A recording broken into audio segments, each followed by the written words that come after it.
Hello and welcome to Endurance Minded. It's the podcast that aims to redefine what it means to reach our full potential by exploring how movement and mindset impacts our lives and how we can all work to show up as the best versions of ourselves. I'm your host, Taylor Thomas, founder at TEC, and before we get started, I've got an all call. If you're a coach or an entrepreneur in the health and fitness industry who's trying to grow your business without burning out, I want to personally invite you to apply for the Growth Circle. The Growth Circle is our business accelerator program at TEC, and it's designed specifically to serve providers like you in the health and fitness industry. People who are incredible at what they do, but they need a proven framework and real support to actually scale. Let's be real, running a coaching business can feel like a grind. You're juggling programming and client communication, marketing, admin work, and somehow you're still trying to grow your business.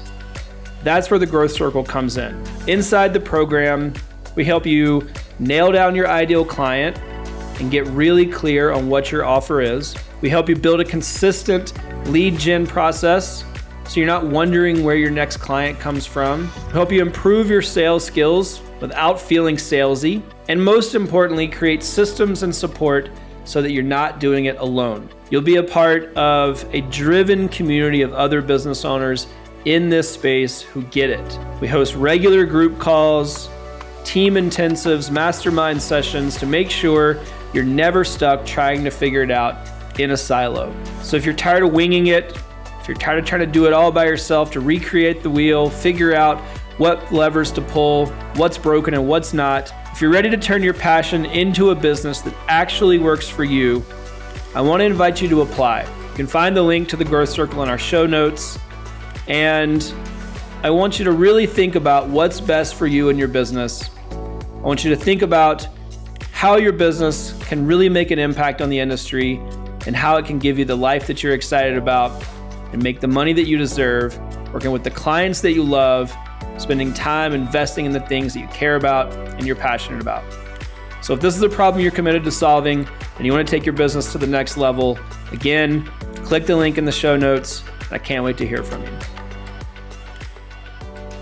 Hello, welcome to another episode of Endurance Minded. I want to kick things off today with a quote that I've been thinking about a lot. It seems to be coming up a lot in scenarios that I'm in. And that quote is that you don't rise to your goals, you fall to the standards you tolerate. I'll say that one more time. You don't rise to your goals, you fall to the standards you tolerate. And so today we're going to be talking about the standards that you walk past, the slow erosion of the standards that you set for yourself, the expectations that you've mapped out and outlined, and how slowly over time small things erode the standards that you once held true, the values that you once stood behind, and little by little, that limits your capacity. It limits your potential. It shortchanges you from the opportunities that you wanted so badly at one point, but now are unwilling to fight for them. And you said that things mattered, but I want you to think about, when is the last time you let something slide that you said mattered? When's the last time you didn't hold that standard?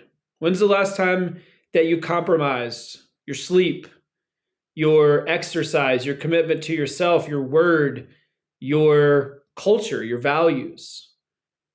When's the last time you stopped correcting something that was seemingly small but now feels bigger?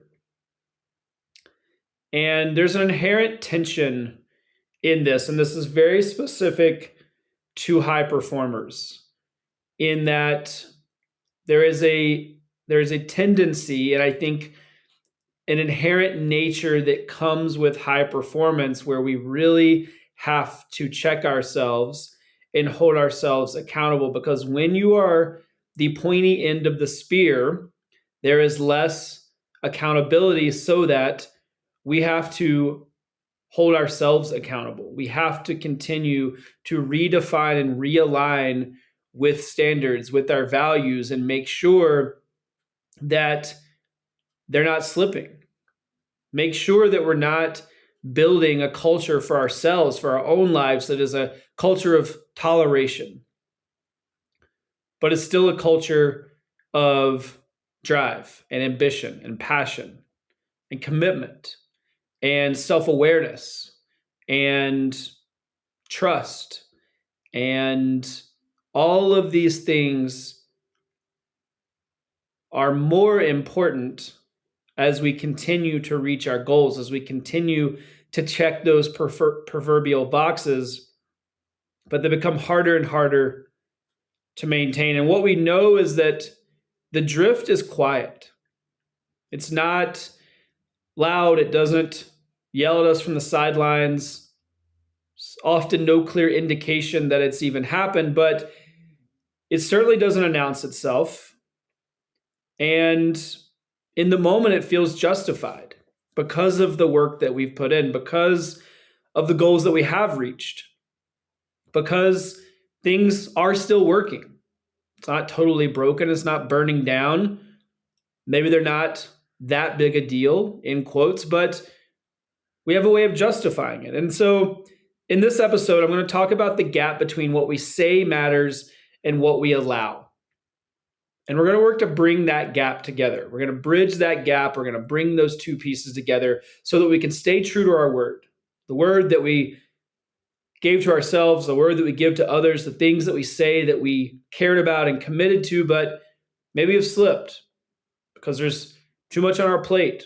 We have to prioritize other things. But the real truth is that prioritizing these seemingly small things is the most important thing, because it sets the standard. It sets the culture for our lives. It sets the culture for the environment that we build, the people that we invite into that environment, and ultimately our ability to live up to our full potential. So let's talk about why does this matter? And I mentioned it earlier. Why does this matter specifically for high performers? And we do know that high performers rarely implode from laziness. The issue is not doing enough. It's actually the opposite. I've talked about different versions of this on previous episodes, whether it's emotional intelligence, whether it's radical clarity, whether it's how we see ourselves and our identity. But today specifically, we're going to drill down. We're going to unpack why laziness isn't actually the issue. So what I'm talking about here is this toleration doesn't come from a lackluster desire. It comes from this slow erosion, this steady drift away from our values and the culture that we once committed to. And things drift because of several reasons, but I'm going to identify a handful. One, they drift because success softens urgency. As we reach more of our goals, we feel like we have earned the ability to soften the standards that we place on ourselves. Now, what I'm not talking about here is hustle culture or grind or any of these adjectives that are used to describe often high performance or success. I'm talking about true sustainable growth, such that our only true responsibility to ourselves and those around us is to continue to be in growth mode, to continue to strive, to continue to push. And if you are a high performer, if you are someone who is uniquely suited for that task, then it is your responsibility to carry that mantle, to be that person for yourselves as well as for those around you, because it can't be everyone. And if it is you, then you have an immense responsibility to yourself in others. So as we reach higher levels of success, it softens the urgency to show up for ourselves because we say, well, I've already done it, right? I've done some things, I've been accomplished. And this applies to lots of areas of life. I see this happen if you're in the athletic space. I see this happen with the races and events. You do the thing, you accomplish the event, the goal that you set out to do, and then it softens that urgency. You know that you can do it. It wasn't as hard as you thought. You were prepared. You showed up. The day went well. The training period went well. You did it. And so urgency softens because you don't have fear behind you.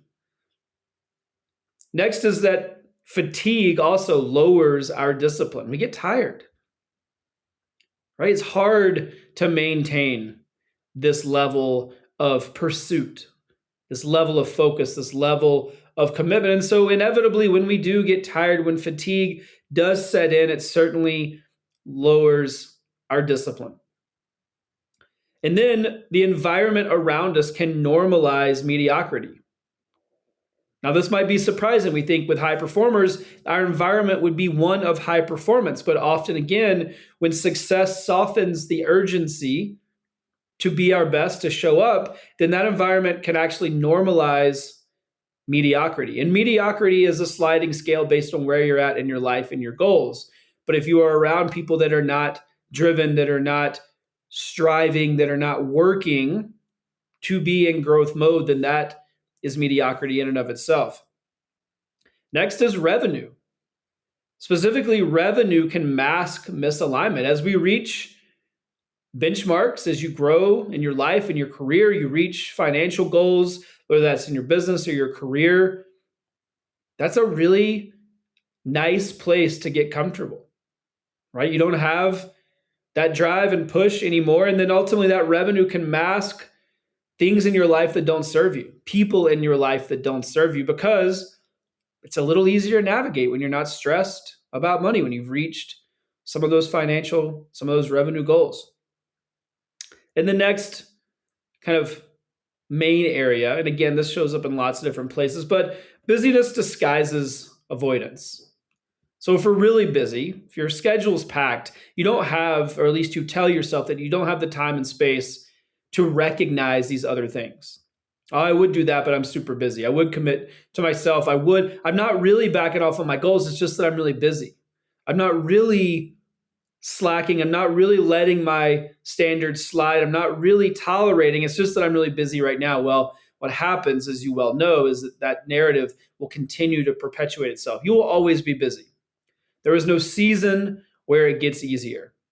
Right? If you are someone who is in growth mode, if you are pushing, striving personally, professionally, family, relationships, hopefully in all of those areas, you're going to be packed. Right now, the hope is that that is a life filled with things that are in alignment with your values, with your non-negotiables, with things that pour back into you, that fill your cup.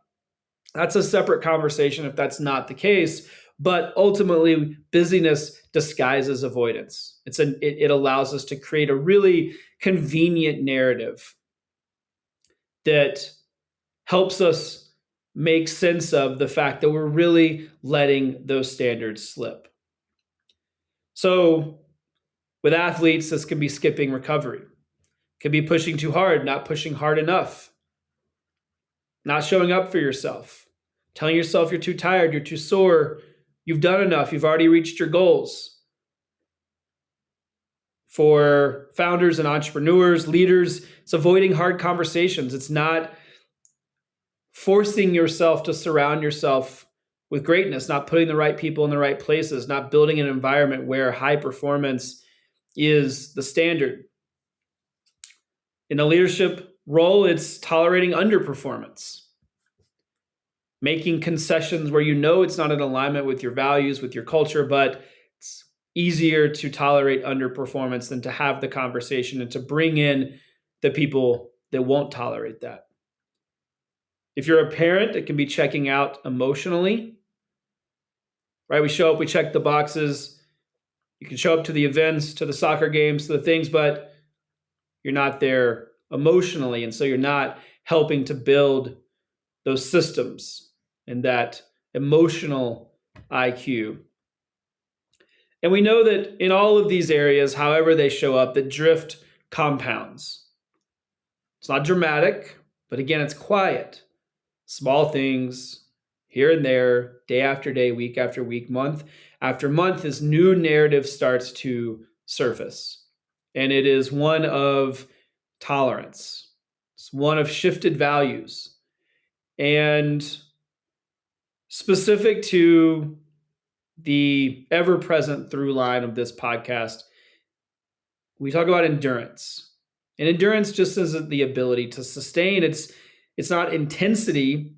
It is sustained alignment. The ability to stay in something for long enough to see it through, to hold those standards, to hold the line, to build the culture for long enough so that you can see what's on the other side of it.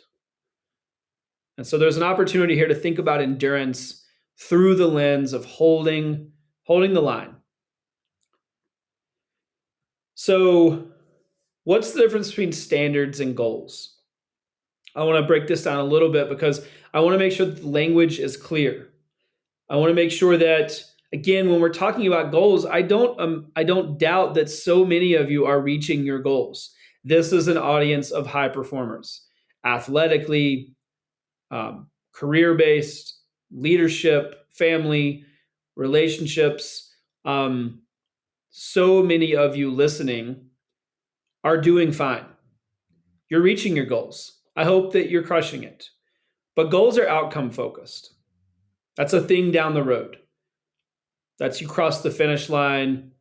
You, again, reach the revenue goal. You build the business. You build the team. You have the family. You whatever. That's an outcome-based scenario. That is a goal. Standards are identity-based. And that's really what I'm talking about today. We're talking about identity. We're talking about standards. And so a goal says I want to run a sub 3-hour marathon. A goal says I want to lose 10 pounds. A goal says I want to do an Ironman. A goal says I want to start a business. A standard says we don't avoid hard feedback. We don't miss scheduled workouts. We work when it's inconvenient.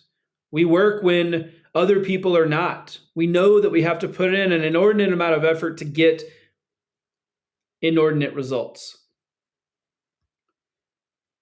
And standards are what you enforce. Specifically, standards are what you enforce when no one is watching. Goals are the flashy thing. Goals are the shiny thing at the end. Goals are the things that you can post on Instagram that everybody can see. Standards are what you enforce when no one is watching. And this is where I think it matters most.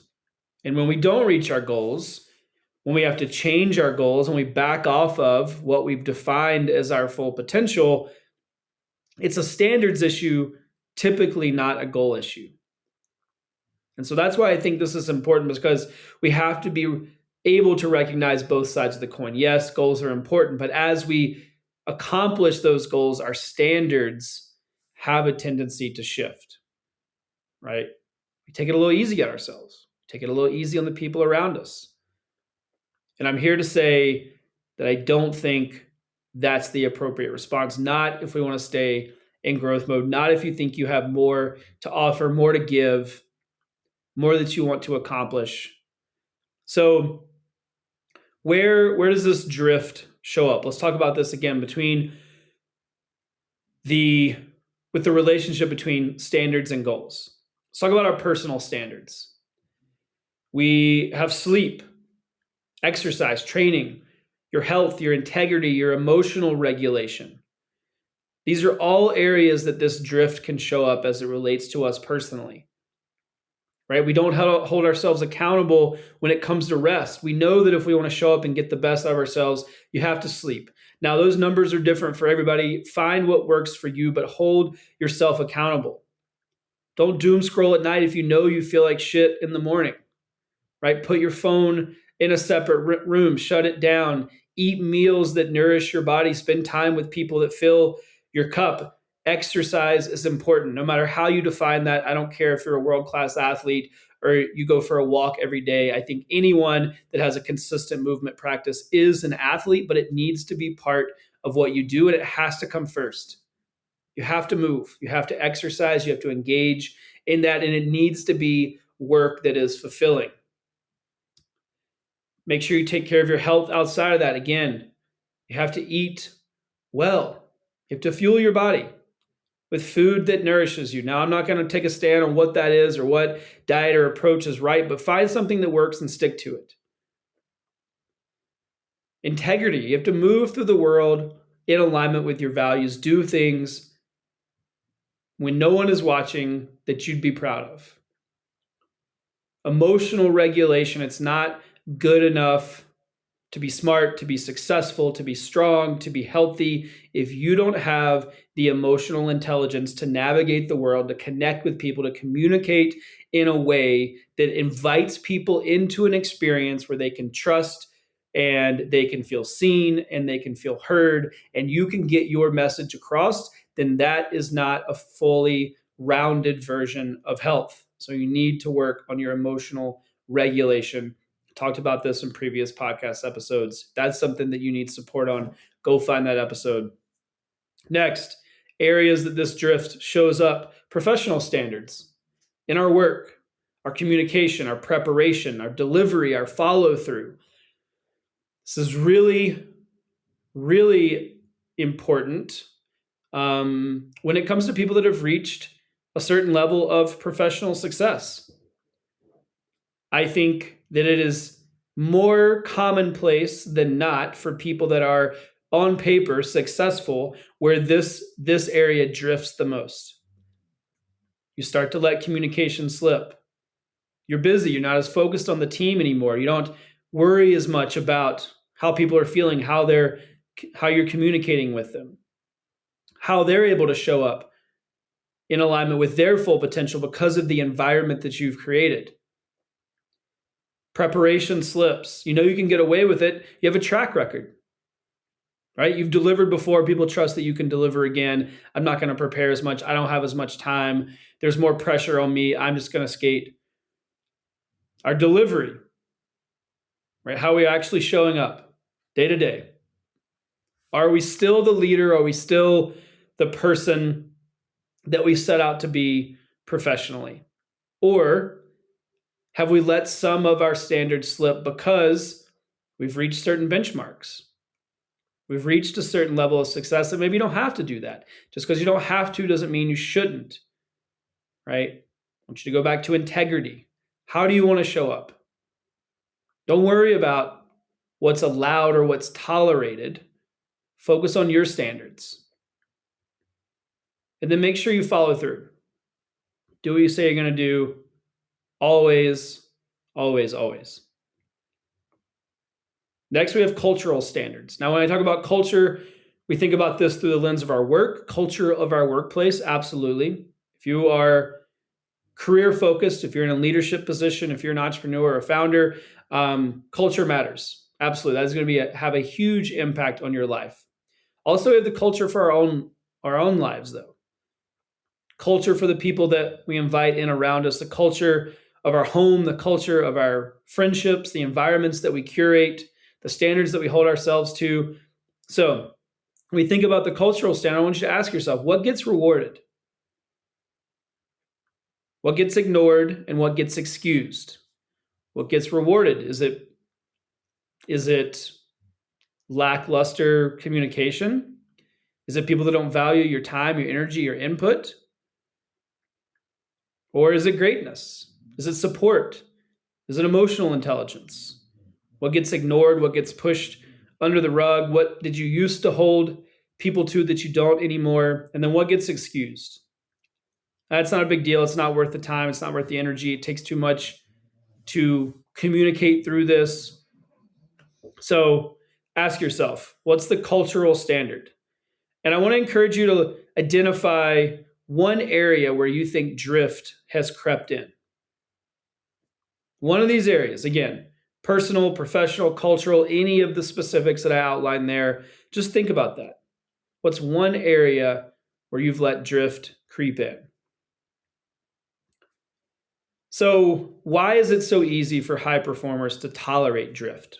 I think this feels like, even when I was thinking about it and mapping this out and kind of wrestling with this idea for this episode, it was hard for me to conceptualize that this was an issue for high performers, because it really runs in opposition to what we think about as high performance. But we know that it happens. And we can feel it in ourselves. We can see it in others. We can see it in organizations. We can see it all over the place in our family structures and our friendships. So why do high performers tolerate drift?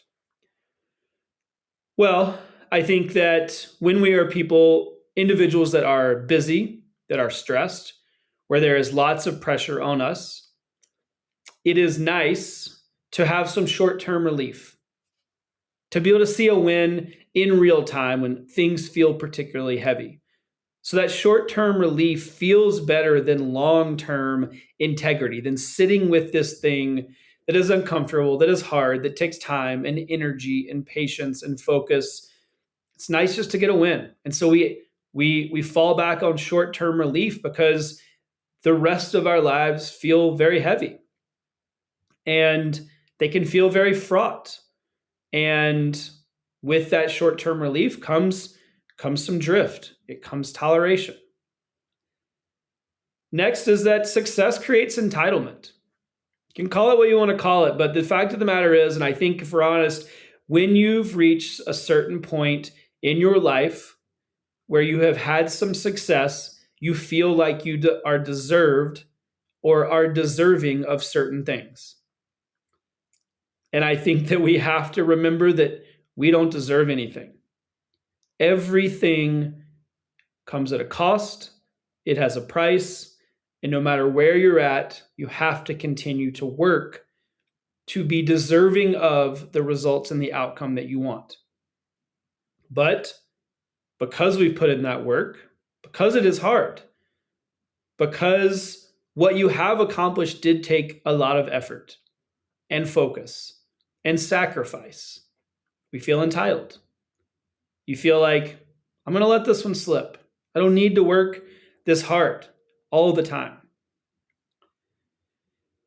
Then comparisons have a tendency to lower our standards, right? So if we are in environments where where success has created entitlement, where people are looking for short-term relief over long-term integrity, if those are the rooms that we're in, then we look around and we compare ourselves to those people, then we can only rise to the standards of those around us. And so comparison lowers our standards. Next, fatigue narrows our ability to make quality decisions. Again, I get it. It is tiring. It is hard to be growth-oriented. It's hard to show up every day. There is an inherent and inevitable amount of fatigue. I get that. I think that can be mitigated in other ways, how we show up in other areas of our life, how we show up for ourselves, the standards that we hold for ourselves and those around us. I think there are certainly ways to navigate that in a way that is healthy, but I'm here to admit, I get it. It is fatiguing. It's tiring to be the pointy end of the spear. But when we are tired, it narrows our decision quality. We just want to see wins. Can I get this decision out of the way so I can move to the next one? I have 1,000 to make today. But we have to weight these decisions in a way that produces the best outcome and allows us to rise to the standards that we set for ourselves, not fall to the comparison of those around us or to the comparison of the decisions that we've been making that are drifting. And lastly, no one's holding you accountable anymore. So if you're a high performer, again, you're the pointy end of the spear, you might look around. There's not that many people that are going to check you. There's not that many people left that are going to hold you accountable, tell you you're wrong, push back, give you guidance, redirect in another direction towards your standards, hold you to the level that you once performed at. That's just the facts. And When no one's holding you accountable anymore, it all comes down to you. And that creates fatigue. It stacks, it compiles. Again, it's hard because it's another layer of complexity that you have to navigate. But that is one of the reasons, and maybe honestly, the most meaningful one when it comes to why high performers tolerate drift. And I think knowing that when you're the one in charge, no one corrects you. And I think that says that, one, we need to look for support. Always be looking to define who your people are. I think we all need those people that will hold our feet to the fire, but your environment will only ever rise to the standards you enforce. The people that are in your corner, that are in your circle, that's going to come from a place of you attracting based on the standards that you enforce. And again, I'm gonna repeat that because I think it's something that's been resonating with me, and it makes me think about how I show up for myself so that the right people show up for me. Your environment will only ever rise to the standards you enforce. And that is a mantra I think is really powerful and important for high performers who feel like they might be drifting, who have built a culture of tolerance around them. So I'm going to give you something. I want to keep this actionable as always. And I'm going to give you a couple of questions to think about. First, I want you to ask yourself, where have you softened something that you once held firm? Where have you softened? Just be honest, right? Take stock. Where were you once firm that you no longer are? Then, when you've identified that thing, and I want you to focus on one thing right now. Don't try to boil the ocean. I want you to ask yourself, what is this going to cost me if I keep allowing it? Be really honest. When I have answered this question for myself honestly, the cost is shocking. It pulls me back and slaps me back into reality better than any exercise I've ever done, because the cost is too high. I can't let it happen again. I can't afford. I'm not talking about financially, although that could be part of it, but I can't afford, if I care about myself, if I care about who I want to become, if I care about showing up for myself and those and setting an example, I can't afford for the cost to be that high. And then I want you to reinstate the standard publicly. So once you've realigned, once you're clear on what it costs you, I want you to map out what the standard actually is, realign with that standard, and I want you to say it out loud. Tell your team, tell your coach, tell your partner, reinstate, realign, reaffirm the standard publicly, not just for yourself, create accountability. And then I want you to enforce it immediately. What do I mean by immediately? Not next quarter, not next Monday, today. This is a quick change. You can do this in the time that I'm talking about it right now. Where have you drifted? What's the standard? Right? What's it going to cost me? And then tell somebody. Reinstate the standard. It can be as short as 60 seconds. So this is not a long exercise. So when it comes to enforcing it, it starts today. It starts right now. And I want you to refuse to let small compromises accumulate. Today's the day. I want you to reset. I want you to realign. You're not going to drift. You're not going to tolerate, because you know that you can't afford not to. when you know that you're capable of more, it is your responsibility to do more. I know it's hard. I get it. It's tiring. But if you are someone who is destined for more, you owe it to yourself and others to do it. To the people that you care about, to the people that care about you, to the people that have aligned with your vision and your mission, the people that you're doing life with. So today is the day. You're going to stop drifting. You're going to stop tolerating. And you're going to refuse to let small compromises accumulate. This isn't a new strategy. It's not forecasting and goal setting for the next quarter. It's not some big strategic plan. You just need to stop walking past what you said matters. Just stop letting it go. Stop pretending like it doesn't matter anymore because you once said that it was the thing you cared most about. And now you're pretending like it's not a big deal. So we're not going to do that anymore.